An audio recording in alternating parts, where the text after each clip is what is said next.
یہ جو طیارہ حادثہ ہے اور بارڈر سچویشن اور ابھی یہ کوئٹہ والا تیسرا واقعہ 2 روز میں، پہلے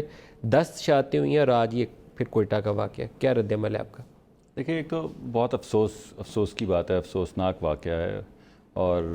اس پہ وہ لوگ جن کے ہاں لوگ شہید ہوئے ہیں ان سے تعزیت اور ان کو اللہ صبر دے۔ مگر آپ کا جو انالیسز ہے وہ 100% صحیح ہے۔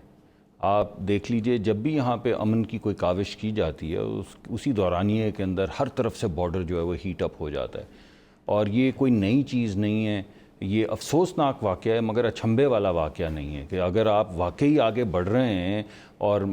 پورے خطے میں امن کی بات دوبارہ شروع ہو گئی ہے تو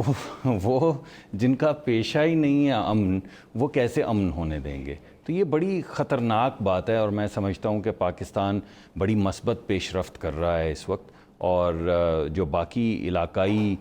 جو بھی فورسز ہیں ان کو یہ بات ذہن میں رکھنی چاہیے، اس کو کمزوری نہیں سوچنا چاہیے، اس کو ایک بڑی اچھی پیش رفت سمجھنا چاہیے اور اس کو آگے بڑھانا چاہیے۔ مگر ابھی تک جو ہماری تاریخ ہے